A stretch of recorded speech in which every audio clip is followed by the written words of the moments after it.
这武场创始人留下的，这股惊人的压制力，那么多人闯通天桥，显然是这个曾经的天才毕生。那要如何？只要800积分，很划。天神兵第3重，不如你施展的灵活。Halo semuanya, selamat datang di Ruang Zinema. Bagaimana kabar kalian semua? Semoga selalu sehat dan baik-baik saja. Pada hari ini kita akan kembali melanjutkan spoiler dari series Penakluk Bintang berdasarkan cerita novelnya. Ingat, ini adalah cerita novel. Ini adalah chapter 492 sampai 495-nya. Cerita berlanjut di tengah hutan kuno, tampak Lo Feng berjalan bersama tim kecilnya yang baru saja ia temui. Mereka telah memutuskan untuk meninggalkan hutan setelah berburu binatang buas dan siap kembali ke kota. Di antara mereka, seorang pemuda dan baju besi perak yang bernama Nanke tampak sangatlah bersemangat. Dia memandang Lo Feng dan mengira kalau Lo Feng itu mungkin kurang berpengalaman dalam pertempuran. Dan sikap yang penuh percaya diri, Nanke menawarkan untuk membawa Lo Feng bersamanya kembali ke kota. Sambil tersenyum ramah, Nanke menyarankan Lo Feng agar lebih baik pergi bersama mereka supaya Lo Feng itu bisa merasa aman. Singkat waktu, ketika kita tiba di kota Sloughtmont, Nanke mencoba mengajak Lo Feng berkeliling kota. Sebagai anak yang sudah lama hidup di kota itu, sudah pasti Nanke tahu setiap sudut kota tersebut. Mendengar ajakan itu, Lo Feng tersenyum kecil sambil berpikir dalam diam. Informasi yang dia dapatkan dari perusahaan Virtual Universe memang cukup rinci. Namun dunia sungai darah ini sangat luas sehingga tidak mungkin untuk memahami segalanya hanya dari informasi tertulis. Dunia ini memiliki sistem dan aturan yang sangat berbeda. Penduduk asli dibagi berdasarkan kekuatan mereka dalam beberapa tingkatan, yakni level tanah, level langit, level awan, level domain, level dunia, dan yang tertinggi adalah semangat abadi. Setiap kota di dunia sungai darah terbagi dalam dua jenis, kota teritorial dan kota dunia. Kota teritorial dipimpin oleh seorang penguasa level domain, sementara kota dunia adalah pusat kekuasaan yang dipimpin oleh penguasa sektor. Di dunia yang begitu luas ini ada lebih dari 10 juta kota, dan istana-istana abadi yang berbeda di puncak hierarki dan jarang ikut campur dalam urusan sehari-hari. Pada saat itu Lo Feng beranggapan bahwa tempatnya mendarat adalah bagian dari wilayah Sloughtmont. Kota teritori ini mungkin terletak sejauh 10 juta kilometer dari tempat itu, dan pemimpinnya kemungkinan adalah seorang penguasa domain. Namun fokus utama Lo Feng saat ini adalah menemukan kristal sungai darah, yang menurut perusahaan Virtual Universe adalah harta karun yang sangat penting di dunia itu. Meskipun Lo Feng tahu betapa berharganya kristal ini, dia tidak memiliki banyak informasi tentang cara mendapatkannya. Dia berencana mencari buku-buku di kota yang dapat memberikannya pengetahuan lebih dalam tentang kristal tersebut. Selain itu, Lo Feng juga sedang membutuhkan mata uang untuk membeli buku atau informasi di kota. Untuk membelinya, Lo Feng berencana akan menjual bahan-bahan dari binatang buas yang dia buru, yang mana seharusnya bahan-bahan itu bisa dijual dengan harga yang cukup bagus. Dia juga memutuskan untuk merahasiakan identitas aslinya sebagai orang luar. Oleh karena itu, Lo Feng memilih untuk berburu di hutan terlebih dahulu sebelum menuju ke kota, mengumpulkan bahan-bahan yang dapat dia jual dan menghindari perhatian yang tidak perlu. Hutan di sekitarnya penuh dengan binatang buas, namun sebagian besar berada di level bintang 8 atau 9, yang masih bisa diatasi oleh Lo Feng tanpa masalah besar. Sementara itu, Nanke dan juga Lo Feng melanjutkan perjalanan mereka dengan obrolan ringan. Sedangkan penjaga Nanke, termasuk seorang pria kokoh bernama Paman Guntur, menjaga kewaspadaan mereka. Para penjaga itu sebenarnya merasa heran melihat Lo Feng yang tampak tak berpengalaman berani masuk ke dalam hutan sendirian. Melihat Lo Feng bersama dengan Nanke, terdengarlah suara bisik-bisikan dari salah satu penjaga. Pemuda itu pasti sangat beruntung bisa bertemu dengan mereka. Jika jadi Nanke, mereka ini tidak akan perlu repot-repot menolong orang asing seperti Lo Feng. Namun Paman Guntur yang memimpin penjaga Nanke mengingatkan mereka untuk tetap waspada. Meskipun mereka sudah berada di perjalanan kembali ke kota, bahaya masihlah mengintai, terutama bandit yang sering berkeliaran di sekitar daerah itu. Para penjaga tetap diam setelah perintah itu, tetapi mereka tetap tidak sepenuhnya tenang, terutama ketika mereka mendekati kota. Di tengah perjalanan, tiba-tiba muncullah sekelompok penunggang binatang buas. Seorang pemuda jangkung dan wajah yang begitu licik memimpin kelompok tersebut. Paman Guntur mengenali pemuda itu sebagai Yu Fang, seorang pemuda dari keluarga Yu yang memiliki reputasi buruk. Yu Fang tampak marah dan dendam terhadap Nanke. Paman Guntur kemudian segera maju dan memanggil Tuan Muda Yu Fang dan memberitahu bahwa keluarga Paman Guntur dan keluarga Yu Fang memiliki hubungan yang baik. Paman Guntur berharap agar Yu Fang tidak melakukan hal yang tidak perlu di sini. Namun ucapan sopan dari Paman Guntur justru mendapatkan tawaan dingin dari Yu Fang. Yu Fang merasa kalau hubungan itu hanyalah ada di masa lalu saja. Saat ini di sini maupun di luar kota tidak ada yang bisa menolong Nanke dan keluarganya. Yu Fang ternyata masihlah menyimpan dendam kepada Nanke atas penghinaan yang dialaminya setengah tahun yang lalu. Sekarang di luar kota, dia melihat ini sebagai kesempatan sempurna untuk membalas dendam. Yu Fang kemudian memerintahkan anak buahnya untuk memberikan mereka pelajaran.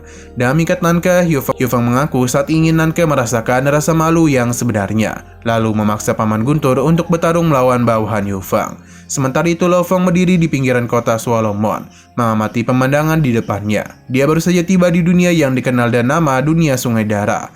Dan salah satu hal yang jelas baginya, dia itu tidak ingin menyebabkan keributan. Namun di hadapannya, sekelompok prajurit liar tampak sedang mencari masalah. Ketegangan memenuhi udara dan Lo Fang hanya bisa menyaksikan dan tidak ingin terlibat. Suara tawa pun menggema di udara saat salah satu prajurit berseru dengan keras menyuruh untuk menghabisi siapa saja yang menolak. Pada saat itu, para prajurit nampak sedang tertawa liar, penuh semangat untuk pertarungan, seakan menghina segala sesuatu di sekitar mereka. Di antara orang-orang itu, seorang pria kurus mengenakan baju besi merah darah melangkah maju dan percaya diri, membawa dua pedang merah gelap yang tampak mengerikan. Tatapannya tertuju pada Paman Guntur yang merupakan pelindung utama dari kelompok tersebut. Di sisi Nanke, ketegangan terlihat jelas. Ekspresi wajah para penjaga menunjukkan rasa takut dan ketidakpastian. Meskipun mereka ingin melawan, mereka tampaknya sadar akan ketidakmampuan mereka untuk menghadapi ancaman yang datang. Melihat hal demikian, Nanke hanya bisa menggertakkan giginya dengan marah. Rasa frustasi karena tidak mampu melindungi dirinya dan timnya terasa mendalam. Namun sebelum darah pertama ditumpahkan, suara keras bergema di udara. Ruangan itu begitu kuat, nyaris seperti suara dewa yang marah. Getaran suara itu tidak hanya terdengar oleh telinga, tetapi juga beresonasi dalam pikiran setiap prajurit yang hadir. Tekanan mengerikan itu tiba-tiba menghantam mereka, membuat tubuh mereka kaku. Orang-orang ini merasa seolah-olah ada kekuatan tak terlihat yang menekan mereka. Kekuatan yang bisa menghancurkan mereka hanya dengan kehendak. Selain itu terdengar juga suara yang memerintahkan para prajurit untuk lenyah dan pergi menjauh. Akibatnya, kelompok prajurit yang sebelumnya begitu berani dan agresif tiba-tiba berhenti di udara. Mereka tak bisa berbuat banyak selain mengikuti perintah yang seakan-akan dari langit. Mereka yang tadinya siap membantai tanpa ampun, kini berbalik dan pergi tanpa sepatah kata pun. Bahkan Yu Fang, pemimpin dari kelompok liar itu, tidak mengatakan apa-apa dan hanya mengikuti prajurit lainnya. Melihat musuh-musuh mereka mundur begitu saja, Nanke dan para penjaga tertegun bagaimana bisa sesuatu yang begitu mengancam tiba-tiba hilang seperti itu. Paman Guntur yang dikenal dan kecerdasan dan kekuatannya segera berbicara dan suara pelan. Bahwasanya pasti ada prajurit yang sangat kuat melindungi mereka dari bayang-bayang. Sehingga para penjaga mulai bertanya-tanya tentang sosok misterius itu. Sementara itu Nanke meskipun marah dan curiga pada awalnya, akhirnya menerima kemungkinan tersebut. Dengan keyakinan penuh, Nanke berpikir bahwasanya siapapun yang telah menyelamatkan dirinya dan Paman Guntur, pasti adalah seseorang yang sangat kuat. Paman Guntur menawarkan 3 kemungkinan. Pertama, dia berteori bahwa ayah Nanke mungkin telah menempatkan seorang prajurit kuat untuk melindungi putranya dari bayang-bayang. Kemungkinan kedua, ada seorang prajurit hebat yang secara kebetulan memilih untuk membantu mereka. Dan kemungkinan ketiga, meskipun tidak terlalu masuk akal bagi banyak orang, adalah bahwa seorang dari keluarga Yu, musuh mereka mungkin terlibat. Namun bagi Nanke, mengenai bantuan dari keluarga Yu itu merasa tidaklah masuk akal. Tapi tidak jauh dari tempat mereka berdiri, Yu Fang dan kelompoknya juga merasakan dampak dari apa yang baru saja terjadi. Pria bernama Yu Yantan yang sebelumnya tampak percaya diri, sekarang wajahnya memucat karena ketakutan. Menurut Yu Yantan, siapapun prajurit rahasia itu, pasti dia begitu kuat. Jika dia menginginkannya, sudah pasti Yu Tanta akan mati di saat itu juga. Yu Fang yang baru saja menyaksikan betapa mudahnya kelompoknya dihentikan hanya bisa terdiam. Bagaimana mungkin prajurit yang begitu kuat dia ada di sini? Bahkan di antara prajurit level awan, jarang ada yang memiliki kemampuan seperti itu. Yu Yantan menjelaskan bahwa kekuatan yang mereka rasakan lebih dari sekedar prajurit level awan, yang mana prajurit itu pasti adalah prajurit tingkat domain. Sementara itu di tempat lain di kota Swalowmon, rencana lain tengah terjadi. Jauh di pegunungan yang mengelilingi kota, terdapat 13 prajurit legendaris yang dikenal dengan nama 13X. Mereka adalah kelompok prajurit tak terkalahkan, terkenal dan kekuatan mereka yang mengerikan dan kebrutalan mereka dalam pertarungan. Dan baju besi mereka yang tebal dan senjata besar yang mengerikan, 13X tidak pernah memiliki musuh yang berani menghadapi mereka secara langsung. Pemimpin 13X yang mengenakan baju besi emas kemudian mengumumkan dengan tegas mengenai kedatangan mereka, sehingga keluarga Yu harus menyerahkan barang-barang mereka sekarang juga kepada mereka. 13X melesat dari puncak gunung seperti peluru, meluncur turun ke jalan lurus di depan mereka.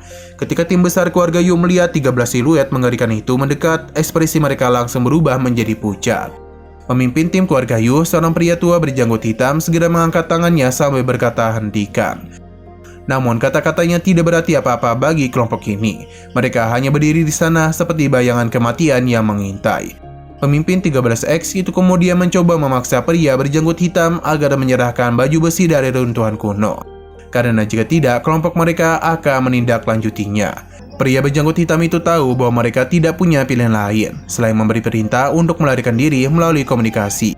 Seolah dalam satu gerakan serentak, kelompok keluarga Yu segera terpencar, berusaha melarikan diri ke segala arah. Namun Yu Tantan tidak bisa lari begitu saja. Dan perintah yang tegas, pamannya meminta untuk kembali ke Nanke dan memohon perlindungan dari prajurit misterius yang telah menyelamatkan mereka sebelumnya. Di sebuah lembah yang terjal tepat di jantung dunia yang ganas, keluarga besar bernama Yu sedang melarikan diri. Mereka ketakutan, wajah mereka pucat dan napas mereka memburu, mencoba melarikan diri dari kelompok pembunuh yang dikenal sebagai 13 kapak. Di antara para pengejar itu, seorang pria berwajah bengis dan bertubuh besar. Pemimpin kelompok mengarahkan pandangannya yang penuh kemarahan pada keluarga yang melarikan diri itu. Matanya memancarkan cahaya merah darah saat ia berteriak untuk menghabisi semuanya, dan jangan biarkan siapapun lolos. Anggotanya memanggil perintah itu dan kegembiraan sadis. Mereka bergerak cepat mengejar kelompok keluarga Yu yang tampak putus asa. Di antara 13 kapak, 2 prajurit berbaju jirah hitam tertawa gila, melepaskan hujan senjata pembunuh. 100 kapak terbang kecil, tajam dan mematikan. Itu pun menembus udara dengan kecepatan mengerikan. Setiap kapak terbang berukuran setengah tapak tangan dan setipis 1 mm menciptakan kilatan di udara yang tak bisa dihindari. Keluarga Yu yang tadi melarikan diri dan ketakutan terperangkap di dalam badai kapak yang terbang tersebut. Teror merajalela saat kapak-kapak tersebut menembus tubuh-tubuh mereka, merobek kepala mereka dan menyebarkan darah serta otak ke tanah. Teriakan kesakitan dan keputusasaan bergema di lembah. Namun dalam beberapa detik mereka semua dibungkam oleh kematian yang brutal. Hanya kurang dari 20 orang saja yang tersisa, termasuk seorang pria tua berjanggut hitam yang melutut di tanah. Tubuhnya pun berlumuran darah.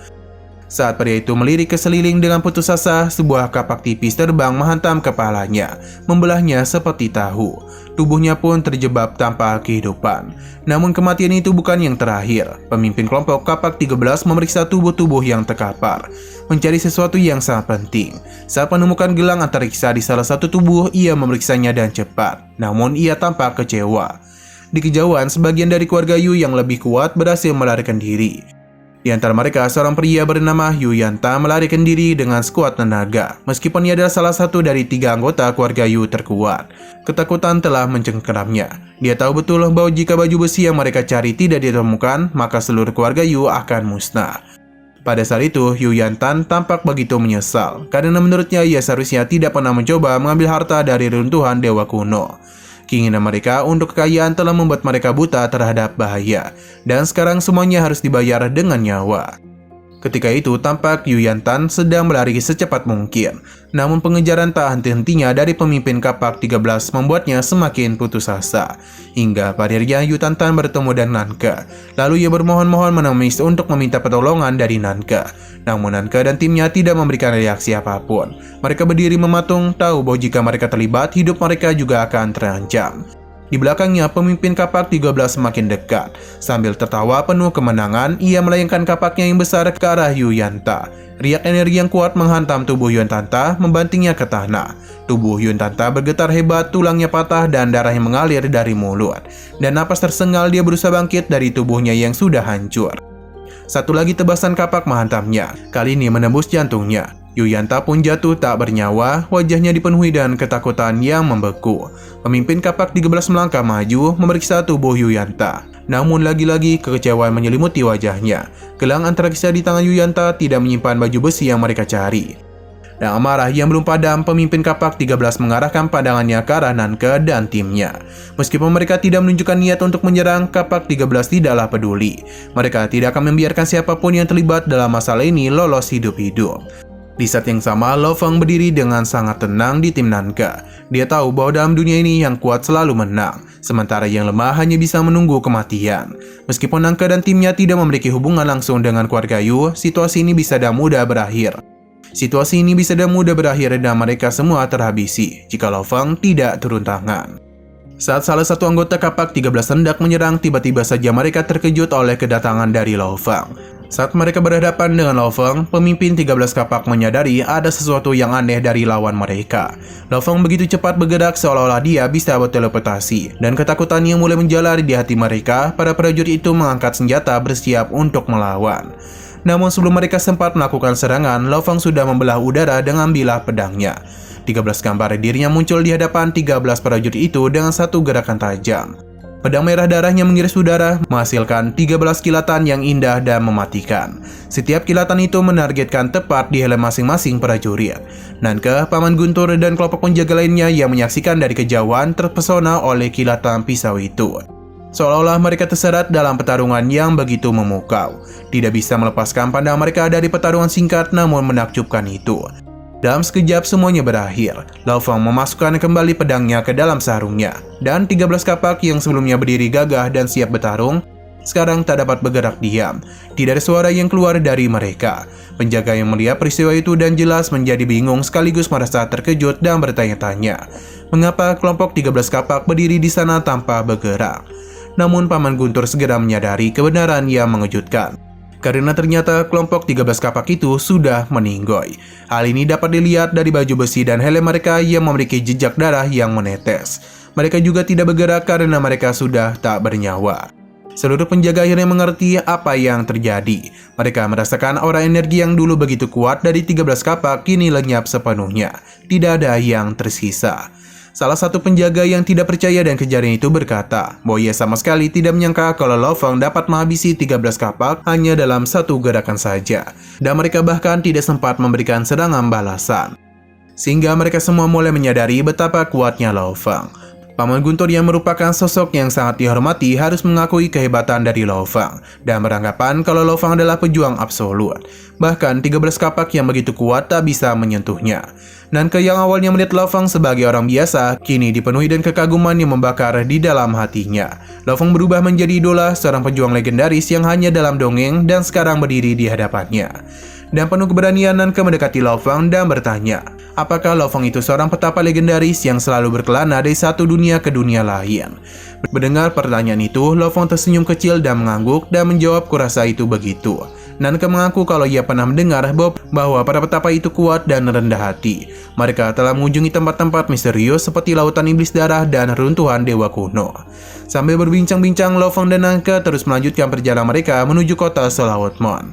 Di saat berjalan, Lo Feng memeriksa barang-barang yang diambil dari tubuh 13 kapak yang telah meninggoy. Lo Feng merasa puas saat menemukan bahwa mereka memiliki banyak kekayaan dan item berharga. Namun yang paling mengejutkan adalah sejumlah besar buku yang dia temukan di antara barang-barang tersebut. Buku-buku ini berisi berbagai teknik pelatihan dan informasi umum tentang benua, sesuatu yang sangat ia butuhkan. Salah satu buku yang menarik perhatiannya berjudul Kristal Sungai Darah. Buku itu menjelaskan secara rinci tentang kristal yang sangat langka dan berharga di benua tersebut. Kristal ini memiliki energi misterius yang bisa diserap oleh para pejuang, memberikan mereka kekuatan yang luar biasa. Namun tidak semua orang yang bisa menyerapnya. Hanya pejuang yang sangat kuat, terutama mereka yang telah banyak bertarung yang bisa memanfaatkan kristal ini. Ada pepatah di benua tersebut, seorang pejuang yang mampu menyerap 3 kristal akan mendapatkan kekuatan yang tak tertandingi dan disebut sebagai prajurit darah. Sementara itu, mereka yang mampu menyerap 10 kristal disebut sebagai prajurit hitam. Namun sangat sedikit yang pernah mendengar tentang seseorang yang mencapai level itu. Lo Feng menutup buku ini tersenyum puas. Informasi ini sangatlah berguna baginya. Dia juga mulai memahami mengapa prajurit-prajurit seperti 13 kapak sangatlah berharga. Mereka memiliki akses dan kekayaan yang luar biasa, termasuk kristal-kristal yang sangat langka itu. Saat Lo Feng dan Nanke mendekati pintu gerbang kota Selautmon yang menjulang tinggi, Lo Feng merasa semakin yakin bahwa petualangannya di dunia ini baru saja dimulai. Dan pengetahuan baru yang ia peroleh dari buku-buku tersebut, dia siap menghadapi tantangan yang lebih besar di masa depan. Nah, sayang sekali spoiler pada hari ini pun harus bersambung dulu. Oke, sekian dulu pada video kali ini. Untuk video selanjutnya akan segera hadir. Jadi bagi kalian yang mengikuti series ini, langsung saja klik subscribe dan aktifkan loncengnya. Terima kasih yang sudah menonton video sampai habis. Jika kalian suka pada video ini, klik like dan share ke teman-teman kalian tentang channel ini. Dan ditunggu aja kelanjutannya. Oke, sampai jumpa di video selanjutnya.